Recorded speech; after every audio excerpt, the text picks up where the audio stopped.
జీవపు మాటలు సజీవపు మాటలు నీ బ్రతుకును మార్చి దేవుని మాటలు.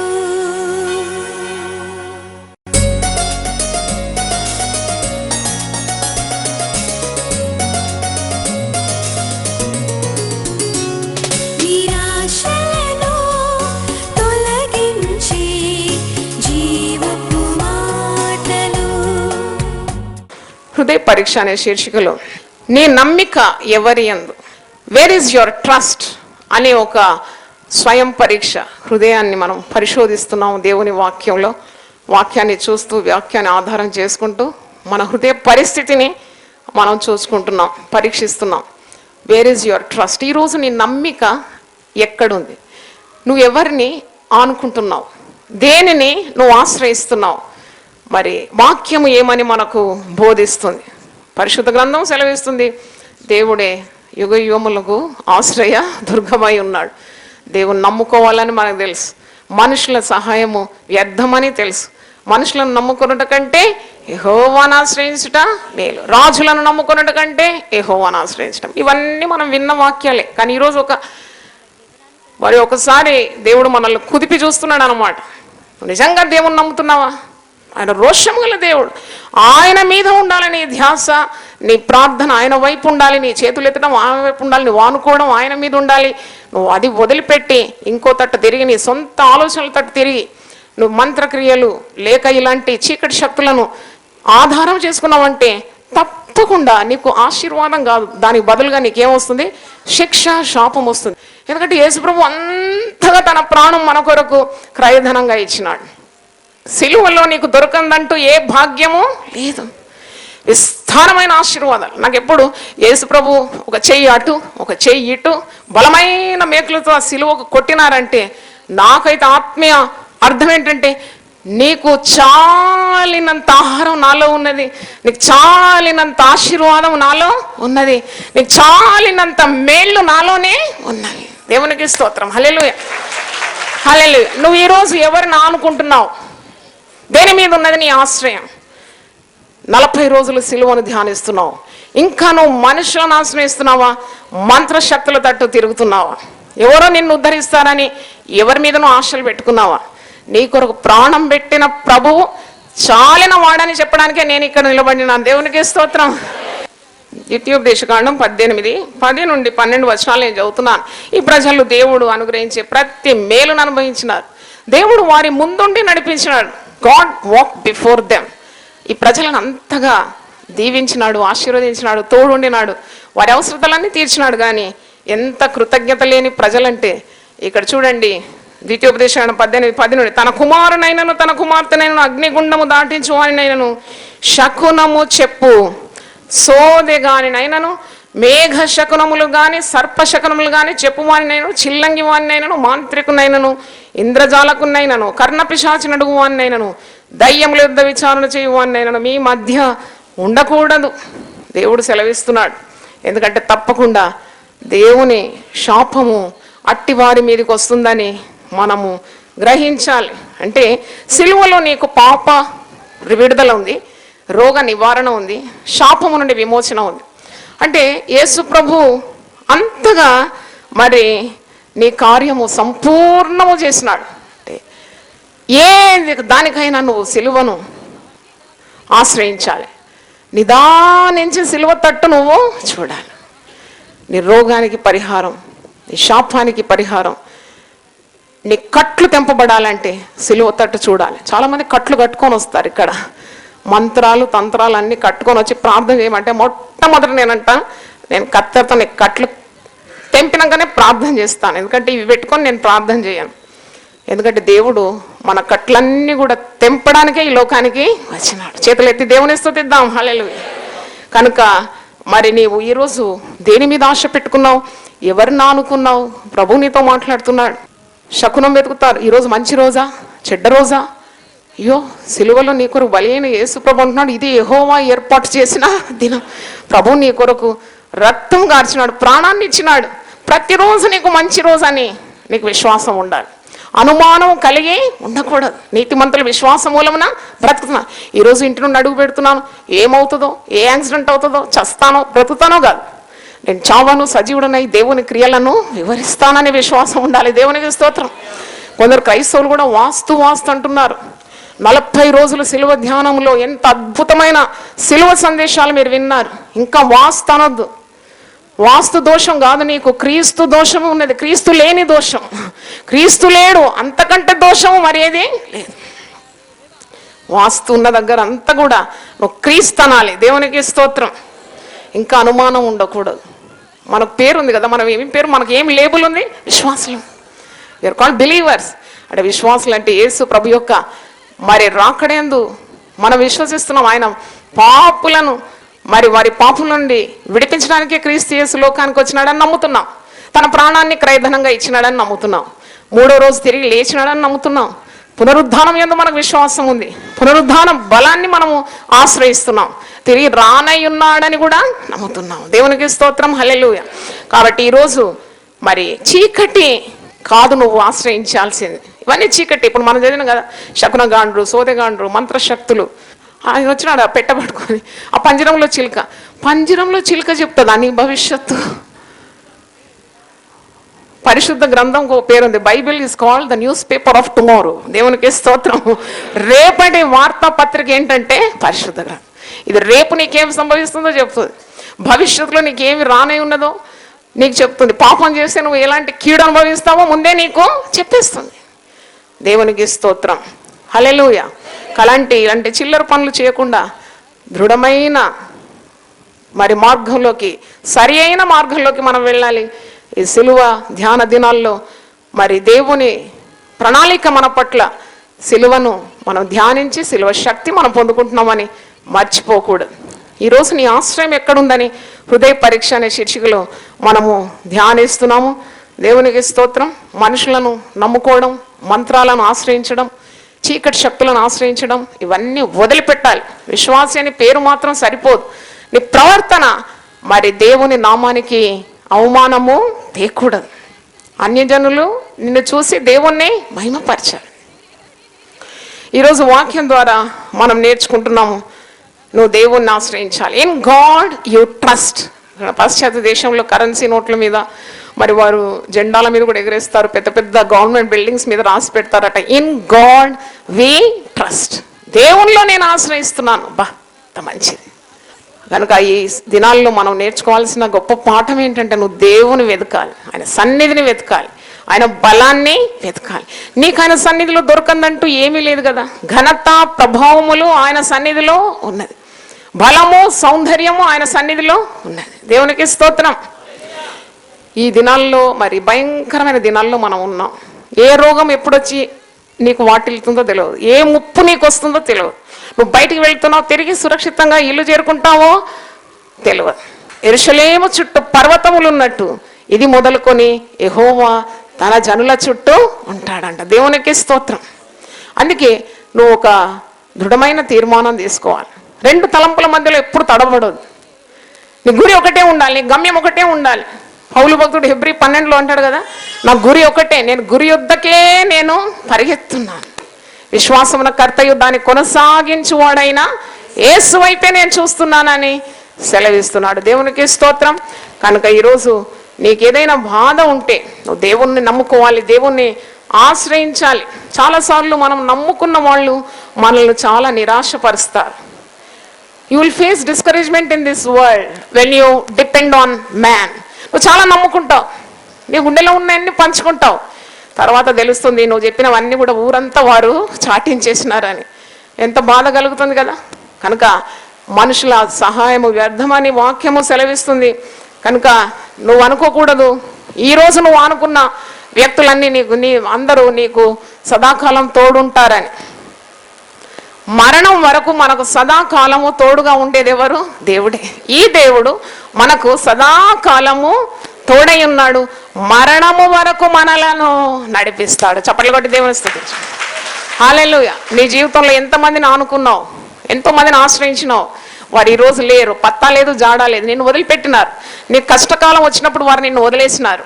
కానీ నిన్ను విడువను, నిన్ను ఎడబాయనని ఆయనే సెలవిచ్చినాడు. దేవునికి స్తోత్రం. కనుక నువ్వేం చేయాలి? నీకు సమస్యలు వచ్చినప్పుడు సిలువ శక్తి పొందుకున్న విశ్వాసి నీవు సిలువను ఆశ్రయించాలి. 62వ కీర్తన 5వ వచనంలో ఉంది, జనులారా మీ హృదయమును కుమ్మరించుడి, దేవుడు మనకు ఆశ్రయం. అల్పులైన వారు వట్టి ఊపిరి అయి ఉన్నారు, ఘనులైన వారు మాయాస్వరూపులు, త్రాసులో వారందరూ తేలిపోదురు, వట్టి ఊపిరి కన్నా అలకనగా ఉన్నారు. చూడండి, నువ్వు ఘనులైన వారిని ఆశ్రయిస్తున్నావా? కొందరు చాలా మరి డంబముగా పలుకుతుంటారు, మాటలు పలుకుతారు. నాకు పలానా వ్యక్తి తెలుసు, నాకు పలాని వ్యక్తితో కనెక్షన్ ఉంది, ఇన్ఫ్లుయెన్స్ ఉందంటారు. వాక్యం ఏమంటుందంటే నువ్వు అట్టి వారిని లెక్కలోకి తీసుకోకూడదు. ఎందుకంటే ఎంత ఘనులైన వారు మాయా స్వరూపులు, అల్పులు అయిన వారు వట్టి ఊపిరి అయి ఉన్నారు, త్రాసులో వీరందరూ కూడా తేలిపోతారు, వట్టి ఊపిరి కన్నా అలకనగా ఉన్నారు. బలత్కారంలో నువ్వు నమ్ముతున్నావా? చాలామంది బలవంతులు తమ బలము మీద నమ్ముతారు.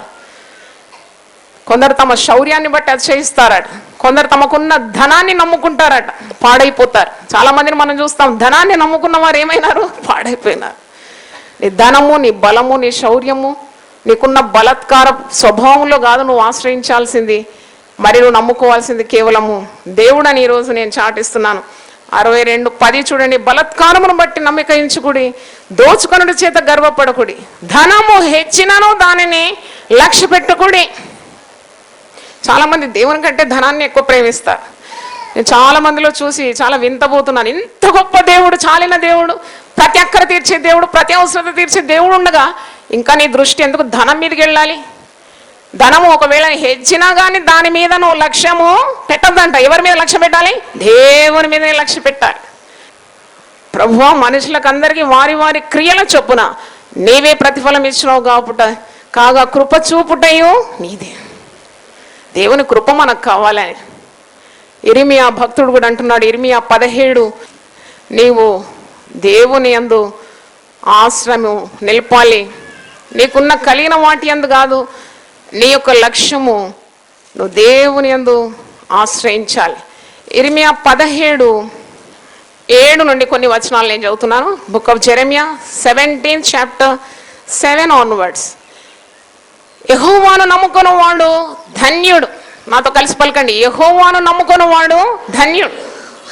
వాడు జలముల యొద్ద నాటబడిన చెట్టు వలె ఉండును, అది కాలువల ఓరను దాని వేళ్ళు తన్నును, వెట్ట కలిగినను దానికి భయపడదు, దాని ఆకు పచ్చగా ఉండును, వర్షము లేని సంవత్సరంలో చింత నొందదు, కాపు మానదు. 5వ వచనం చూడండి, యెహోవా ఇలాగ సెలవిచ్చున్నాడు, నరులను ఆశ్రయించి శరీరులను తనకు ఆధారంగా చేసుకొని తన హృదయమును యెహోవా మీద నుండి తొలగించుకొని వాడు శాపగ్రస్తుడు. అంటే దేవుని కంటే నువ్వు అధికంగా దేని మీద గురి పెట్టుకున్నా అది నీకు శాపంగా మారిపోతుందని వాక్యం సెలవిస్తుంది. Word is reveals that it becomes a curse if you drift your eyes from God to any other thing. నువ్వు కొన్నిసార్లు మనుషులను నమ్ముకుంటావు, కొన్నిసార్లు నీ అందాన్ని నమ్ముకుంటావు, కొన్నిసార్లు నీ బలాన్ని నమ్ముకుంటావు, కొన్నిసార్లు నీ ధనాన్ని నమ్ముకుంటావు, కొన్నిసార్లు నీ పెట్టుబడుల మీద నువ్వు ఆనుకుంటావు, కొన్నిసార్లు నీకు ఆస్తి పాస్తుల మీద నీ యొక్క లక్ష్యం ఉంటుంది, స్థానమానాల మీద గురి పెట్టుకుంటావు. కానీ వీటివన్నీ కూడా నిన్ను మోసం చేసే రోజు వస్తుంది. దేవుని ఆశ్రయించకుండా నువ్వు దేని మీద నీ యొక్క ఏకాగ్రత పెట్టినా అది నీకు దీవెన కాదు, అది శాపానికి కారణంగా మారిపోతుందని వాక్యమే సెలవిస్తుంది. ఎందుకంటే నీకు ఏ ఆశీర్వాదం రావాలన్నా కూడా ఎవరి యుద్ధ నుండి రావాలని? దేవుని యుద్ధ నుండే రావాలి, సిలువలో నుండే ప్రవహించాలి ప్రతి ఆశీర్వాదం. హల్లెలూయా! శ్రేష్టమైన ప్రతి ఆశీర్వాదం రక్షణ సిలువ నుండే రావాలి, పాప క్షమాపణ సిలువ నుండే రావాలి, నీకు ఐశ్వర్యము సిలువ నుండే రావాలి, ఆశీర్వాదము సిలువ నుండే రావాలి. సిలువలో నీకు దొరకందంటూ ఏది లేదు. చప్పట్లు కొట్టి దేవుని స్తుతిద్దాం. కనుక అందుకే పౌలు భక్తుడు అంటున్నాడు, నా అతిశయము నేను సిలువయందే నిలుపుకున్నాను, సిలువకు తప్ప మరి దేంట్లోనైనా నేను అతిశయము పడితే అట్టి అతిశయము నాకు దూరం అవును కాక. Hallelujah! I take glory in the cross అని అంటున్నాడు. ఈరోజు హృదయ పరీక్ష అనే శీర్షికలో నువ్వు దేన్ని నమ్ముకున్నావు? God is asking a question. దేవుడు నిన్ను ఒక ప్రశ్న అడుగుతున్నాడు. దేని మీద నువ్వు ఆనుకుంటున్నావు? దేనిని గురిగా పెట్టుకుంటున్నావు?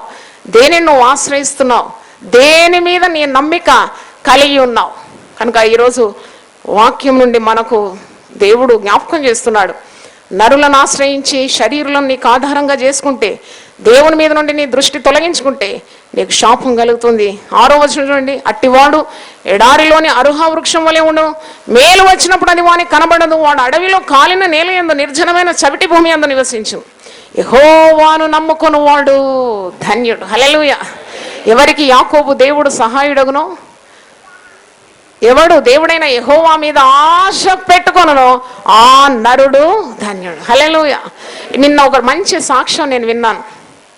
ఒక యవనస్తుడు దాదాపు 30 ఏళ్ళు ఉంటుంది, తన భార్యతో కలిసి వచ్చినాడు. భార్య ఏడుస్తూ ఉన్నది, ఆమె ప్రెగ్నెంట్, 5 నెలలు ప్రెగ్నెంట్, ఏడుస్తూ ఉంది. అంటే భర్తకు సరైన ఉద్యోగం లేదని, బంధువు లేదు, అలకగా మాట్లాడినారని చాలా ఏడుస్తుంటే నేను నా రూమ్కి తీసుకెళ్ళి వాళ్ళని కౌన్సిలింగ్ చేసినాను. నాకు చాలా సంతోషం కలిగింది. ఏంటంటే ఆ వ్యక్తి చెప్తున్నాడు, అమ్మా నేను గత 30 రోజుల నుండి శిలువ ధ్యానాలకు వస్తున్నాను, నాలో ఉన్న భయం అంతా పోయింది, గొప్ప విశ్వాసిగా నేను మారిపోయినాననే సాక్ష్యం ఇచ్చినాడు. దేవునికి స్తోత్రం. నాకేం భయం లేదు. చూడు, ఈమె ఏడుస్తుంది భవిష్యత్తు గురించి, కానీ ఈమె నాకంటే గొప్ప విశ్వాసరాలుగా ఉండింది, కానీ ఈమెకు నమ్మకం లేదు. నేను క్రొత్త విశ్వాసి, యూపీఎఫ్లో అడుగు పెట్టగానే నేను విశ్వాసం అనే అగ్నిని అంటించుకున్నాను అంటున్నాడు. దేవునికి స్తోత్రం. నేను ప్రభు కొరకు మండుతున్నాను, ప్రభు సేవ చేయాలని ఆశపడుతున్నాను చాలా తీవ్రంగా. Is on fire for God. నేను ఇంత విశ్వాసం నీకు కలగడానికి ఏమి కారణం అని అడిగినా అంటే అంటున్నాడు, ఏదో శిల్వ ధ్యానాలు అని అందరు చెప్పుకుంటున్నారు, రామ్నగర్లో మరి యూపీఎఫ్లో శిల్వ ధ్యానాలు అవుతుందంటే నేను అల్లారం పెట్టుకొని మరి ఏంటో చూద్దామని ఇక్కడికి వచ్చినాను. దారంతా అనుకున్నాడంట, పట్టుమని 10 మంది కూడా ఉండరేమో. శిల్వ ధ్యానాలు అంటే ఎవరు నిద్ర త్యాగం చేసి 4 గంటలకు వస్తారని నేను అనుకున్నాను. అడుగు పెట్టగానే చూసినాను, గుడిలో స్థలం లేదు, బయట కూడా అంతా కిక్కిరిసినంత జనం చూడగానే ఆశ్చర్యపోయిన. ఇంతమంది దేవుని వెతికేవారు ఉంటే నేను కూడా ఒకరిని ఎందుకు కాకూడదు. హల్లెలూయా. చప్పట్లు కొట్టి దేవుని స్తుతించండి. హల్లెలూయా. చూడండి, నాకు చాలా ఆశ్చర్యం. అమ్మా ఇంకా నా విశ్వాసాన్ని చెరపడానికి ఏ శక్తికి సాధ్యం కాదు. I became a firm believer. 30 రోజుల నుండి వస్తున్నాడు. మొదటి 3 రోజులు మిస్ అయిందేమో. మరి ప్రతిదినం దేవుని వర్తమానాన్ని విని నా మనసుని నేను మార్చుకున్నాను. మరి కొత్త సాక్ష్యం విన్నప్పుడు నాకు చాలా ఆనందం కలిగింది. దేవునికి స్తోత్రం కలుగును గాక. ఆమేన్. మరి ఇక్కడ వాక్యంలో మనం చూస్తున్నాము, నీ అతిశయము ప్రభునందే ఉండాలి, సిలువ యందు తప్ప మరి ఏ అతిశయం ఉన్నా అది నీకు దూరం అయిపోవాలని నేను ఆశించాలి. ఇర్మియా గ్రంథం 9:23 నుండి, యెహోవా ఇలాగూ సెలవిచ్చున్నాడు, జ్ఞాని తన జ్ఞానమును బట్టి, శూరుడు తన శౌర్యమును బట్టి అతిశయింపకూడదు. ఐశ్వర్యవంతుడు తన ఐశ్వర్యమును బట్టి అతిశయింపకూడదు. అతిశయించువాడు దేనిని బట్టి అతిశయింపవలెనగా, భూమి మీద కృప చూపుచు నీతి న్యాయములు జరిగించున్న యెహోవాను నేనే అని గ్రహించి నన్ను పరిశీలనగా తెలుసుకున్న బట్టి అతిశయింపవలెను. అట్టి వాటిలో నేను ఆనందించువాడై ఉన్నానని యెహోవా సెలవిస్తున్నాడు. హల్లెలూయా. నువ్వు దేవుని నమ్మాలి, దేవుని వెతకాలి, దేవుని సన్నిధిలో నీ హృదయాన్ని కుమ్మరించాలి, అంతగా దేవుణ్ణి ఆనుకోవాలి. ఇప్పుడు ట్రస్ట్ గాడ్ ఫర్ ఎవ్రీథింగ్. హల్లెలూయా. ఈరోజు ఉదయం లేవగానే ప్రభువు నాతో మాట్లాడుతున్నాడు, బిడ్డ నా మీద నువ్వు ఆనుకో, నేను నీతో మాట్లాడతాను, నేను నీకు తోడుంటాను, నా శక్తిని నీకు ఇస్తాను, నిన్ను బలంతో నింపుతాను, నువ్వు భయపడే అవసరం లేదు. ఇన్ని చక్కని మరి ప్రేమ ముచ్చట్లు దేవుడు తప్ప ఇంత మధురంగా ఎవరు మాట్లాడతారండి మనతోటి? హల్లెలూయా చెప్పండి ఒకసారి. ఈ లోకంలో ఎటు చూసినా అన్ని షరతులతో కూడిన ప్రేమలే.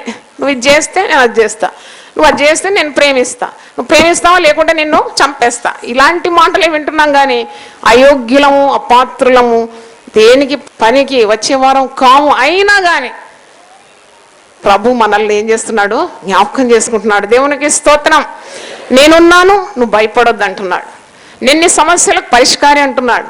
నువ్వు నన్ను నమ్ముకోమంటున్నాడు, నన్ను నువ్వు ఆనుకోమంటున్నాడు. దేవునికి స్తోత్రం. హల్లెలూయా. కాబట్టి నువ్వు ఒక తీర్మానము చేసుకోవాలి, సర్వశక్తుడైన దేవుణ్ణి నీవు ఆశ్రయించాలి. ఎటు చూసిన లోకం మోసంతో నిండి ఉన్నది, మర్చిపోకు. నిన్ను నమ్ముకున్న వారు నిన్ను వమ్ము చేస్తారు. They will deceive you. ఎవరైనా నీకు వాగ్దానాలు చేసినారా? వాళ్ళ నమ్మకు, ఆ వాగ్దానాలన్నీ వట్టివే. ఆకాశం భూమి గతించిపోయినా దేవుని వాగ్దానాలకు ఏమాత్రం మార్పు లేదంట. దేవునికి స్తోత్రం. దేవుడు ఇచ్చిన వాగ్దానాలు ఎన్ని ఉన్నా అవన్నీ కూడా క్రీస్తునందు అవునన్నట్టుగానే ఉంది. హల్లెలూయా, హల్లెలూయా. కనుక ఈరోజు ప్రభువు మాట్లాడుతున్నాడు, నీ ఆధారము ఎక్కడున్నది, నువ్వెవరిని అనుకుంటున్నావు? దావీదు జీవితం చూసినప్పుడు మనకు అర్థమవుతుంది ఎంత చక్కగా దేవుడైన యెహోవా మీద ఆనుకున్నాడు. మొదటి సమూయేలు గ్రంథం 17వ అధ్యాయం చూడండి. చిన్న బాలుడైనా కానీ గొప్ప దేవునిలో విశ్వాసం, ప్రగాఢమైన నమ్మకాన్ని చూస్తున్నాం. ఫిలిష్తీయుడు గొలియాతును ఎదుర్కొనే సమయంలో దావీదు మాటలు ఒక్కసారి మీరు చూడండి. మొదటి సమూయేలు 17వ అధ్యాయము. సౌలు అంటున్నాడు, నువ్వు అంత గొప్ప గొలియాతు మీదకి నువ్వు వెళ్ళకూడదు, నీకు యుద్ధాభ్యాసము చేసిన వాడు కావు, నీకు బలము చాలదు, నువ్వు బాలుడవు అని 33వ వచనంలో చూస్తున్నాం. మొదటి సమూయేలు 17:33. సౌలు అంటున్నాడు, రాజైన సౌలు, ఈ ఫిలిష్తీయుని ఎదుర్కొని వానితో పోట్లాడటకు నీకు బలం చాలదు, నీవు బాలుడు, వాడు బాల్యం నుండి యుద్ధాభ్యాసం చేసిన వాడని దావీదుతో నేను. అందుకు దావీదు సౌలుతో ఇట్లా, నేను మీ దాసుడనైన నేను నా తండ్రి యొక్క గొర్రెలను కాయిచుండా సింహమును ఎలుగుబంటి వచ్చి మందలో నుండి ఒక గొర్రె పిల్లను ఎత్తుకొని పోచుండగా నేను దాన్ని తరిమి దాన్ని చంపి దాని నోటి నుండి ఆ గొర్రెను విడిపించి తిని, అది నా మీదికి రాగా దాని గడ్డము పట్టుకొని కొట్టి చంపి తిని, మీ దాసుడైన నేను ఆ సింహమును ఎలుగుబంటిని చంపి తినే జీవము గల దేవుని సైన్యములను తిరస్కరించిన ఈ సున్నతి లేని ఫిలిష్తీయుడు వాటిలో ఒకదాని వలె అగునని. సింహము, ఇది గమనించండి ఈ మాట, 37వ వచనం. సింహము యొక్క బలము నుండి ఏలుగుబంటి యొక్క బలము నుండి నన్ను రక్షించిన యెహోవా ఈ ఫిలిష్తీయుని చేతిలో నుండి కూడాను నన్ను విడిపించినని చెప్పాను. హల్లెలూయా. అంటే ఎప్పుడు కూడా విశ్వాసి దేవుని శక్తిని ధ్యానించాలి, ఆయన శక్తి కార్యాలను నువ్వు స్మరణకు తెచ్చుకోవాలి. నీ జీవితంలో ఎన్నెన్ని అద్భుతాలు చేసినాడు, నువ్వు ఆధారపడినప్పుడు ఎన్ని దీవెనలు పొందుకున్నావు, అది గుర్తుకు తెచ్చుకోవాలి. దావీదు ఒక రహస్యం అదే. నువ్వు బాలుడవయ్యా, చిన్నవాడు, అంత పెద్ద గొలియాతు మీదకి ఎలాగపోతావు, నీకు అసలు యుద్ధాభ్యాసం నీకు లేదు, నువ్వు చచ్చిపోతావు అని సౌలు అంటున్నాడు. చీకటి మాటలే, అన్ని చీకటి మాటలే. ఆ చీకటి మాటలను దేవుని యందు విశ్వాసం వెలుగుతో ఎదుర్కొంటున్నాడు. ఇదిగో నా దేవుడు గొప్ప దేవుడు, జీవం గల దేవుడు, శత్రు బలం నుండి విడిపించడానికి శక్తి గల దేవుడు, సింహం యొక్క బలం నుండి ఎలుగుబంటి యొక్క బలం నుండి మరి దేవుడు నన్ను విడిపించినాడు. కాబట్టి ఈ ఫిలిష్తీయుని చేతిలో నుండి కూడా దేవుడు నన్ను విడిపించగలడు. దేవునికి స్తోత్రం. చప్పట్లు కొట్టి దేవుని స్తుతిద్దాం. హల్లెలూయా. నువ్వు ఈరోజు ఎదుర్కొంటున్న సమస్యను అదే విధంగా నువ్వు సవాల్ చేయాలి. గత కాలంలో దేవుడు నాకు తోడుండి నేను దేవుణ్ణి ఆనుకున్నాను, దేవుణ్ణి నమ్ముకున్నాను, నాకు ఎన్నెన్ని తీరులు దేవుడు సహాయం చేసినాడు. ఆ దేవుడే నిన్న నేడు నిరంతరము ఏకరీతిగా ఉన్నాడు. కాబట్టి నా ముందున్న సవాళ్ళను కూడా ఎదుర్కోవడానికి దేవుడు నాకు శక్తి ఇవ్వడానికి సమర్థుడు. హల్లెలూయా. అలాగూ నీ విశ్వాసాన్ని నువ్వు పెంచుకోవాలి. మరి నువ్వు దేవుణ్ణి నమ్ముకోవాలని దేవుడు ఈరోజు మాట్లాడుతున్నాడు. నీ హృదయ పరిస్థితి ఎలాగో ఉంది. హృదయ పరీక్ష అనే శీర్షికలో 28వ ప్రసంగం ఈరోజు మీరు వింటున్నారు. ప్రభు మనందరితో మాట్లాడుతున్నాడు. కొందరు ఆయుధాల మీద నమ్ముకుంటారు, కొందరు ప్రాణరక్షణకై కత్తి పిస్టోల్ పెట్టుకొని పోతారు, కొందరు సెక్యూరిటీ గార్డ్స్ మీద నమ్ముతారు. సెక్యూరిటీ గార్డే చంపేసినాడు ఒక గొప్ప నాయకురాలని, ఎవరని? ఇంద్ర. చూడండి, మన ప్రాణం ఎవరి చేతిలో ఉంది? దేవుని చేతిలో. కత్తిని నమ్మకంటున్నాడు. మత్తయి సువార్త 26:52లో నీ కత్తి నీ ఒరలో ఉంచుకో, కత్తిని ఆశ్రయించకు. నీ కత్తి నేను రక్షిస్తుందని అనుకుంటున్నావా? నీ కత్తి ఒరలో ఉంచుకో. కత్తి పట్టుకున్నవాడు కత్తితోనే నశిస్తాడని పేతురుకు బుద్ధిపాఠం చెప్తున్నాడు ప్రభు. కనుక ఈరోజు నీ ఆశ్రయం ఎక్కడుందని మరి ప్రభుని నువ్వు అడుగుతున్నాడు. ధనము నీదని నువ్వు అనుకోకూడదు. నువ్వు ఎంత కూడబెట్టినా చనిపోయినప్పుడు అది నీ వెంట రాదు. నువ్వు రక్షింపబడాలనే తీవ్రత నీకు ఉండాలి. కానీ ఈ లోకరీతిగా ఉన్నది ఏది నువ్వు పెంచుకున్నా దానివల్ల నీకు ఆయాసం ప్రయాసమే కలుగుతుంది. కాబట్టి రక్షణ మార్గం వెతకాలి. రక్షకుడైన ప్రభువును నువ్వు వెంబడించాలి. రక్షకుడు నీకు చాలినవాడు, ప్రతి పరిస్థితికి సరిపోయిన వాడనే విశ్వాసము నమ్మకం నీకు ఉండాలి. దేవునికి స్తోత్రం. హల్లెలూయా. కనుక ఈరోజు క్రొత్త తీర్మానం తీసుకోవాలి. తలలు వంచండి, ప్రార్థన చేసుకుందాం. ప్రభువా, మా ఆశ్రయం ఎక్కడ, మేము ఆనుకునేది ఎవరిని, మేము నమ్ముకునేది ఎవరిని అనే ప్రశ్నతో ఈరోజు మమ్మను సరిచేసినందుకు నీకు వందనాలు చెల్లిస్తున్నాం. మేము మా బలాన్ని ఆశ్రయించకూడదు, మా అందాన్ని ఆశ్రయించకూడదు, మా స్థానమానాలను ఆశ్రయించకూడదు, మా స్థితిగతుల మీద ఆనుకోకూడదు. దేవుని అందే మా నిరీక్షణ కలిగి ఉండాలని, నిన్నే నమ్ముకోవాలని. ప్రభువా, శౌర్యాన్ని నమ్ముకున్నవాడు, బలాన్ని నమ్ముకున్నవాడు, ధనాన్ని నమ్ముకున్నవాడు పాడైపోతాడని, నిన్ను నమ్ముకున్నవాడు కదలకుండా నిత్యం నిలిచే సీయోను కొండవలే ఉంటాడని వాక్యం ద్వారా మేము నేర్చుకున్నాం. జీవజలపు ఊటైన నీ యొద్దకి మేము రావాలి, మా దాహం తీరాలంటే నీవే మాకు సరిపోయిన వాడు అని నేర్చుకుంటున్నాం. సిలువలో నీ చేతులు చాపినావు నైనా. ప్రయాసపడి భారం మోసుకొంచిన సమస్త జనులారా, మీరు నా యొద్దకు రండి, నేను మీకు విశ్రాంతిని ఇస్తానని సెలవిచ్చినావు. మాకు ఆరోగ్యం కావాలన్నా నీ యొద్దకు రావాలి, మాకు ఐశ్వర్యం కావాలన్నా నీ యొద్దకు రావాలి, మాకు సమాధానం కావాలన్నా నీ యొద్దకి మేము రావాలి, మాకు నెమ్మది కలగాలన్నా నీ యొద్దకి మేము రావాలి. ఎట్టి సిలువ మర్మాన్ని మాకు బయలుపరిచినందుకు వందనాలు చెల్లిస్తున్నాం. తన సొంత కుమారుని అనుగ్రహించడానికి వెనక తీయని ఆ పరమ తండ్రి తనతో పాటు ప్రతిదీ అనుగ్రహించడానికి వెనకపోవడని దృఢ నమ్మకము మాకు దయచేసినందుకు వందనాలు చెల్లిస్తున్నాను. దేవుని వాక్యం టీవీ ద్వారా విన్న వారిని కూడా మీరు ఆశీర్వదించమని, వారి సమస్యలను తీర్చమని యేసు నామములో అడిగి వేడుకుంటున్నాను.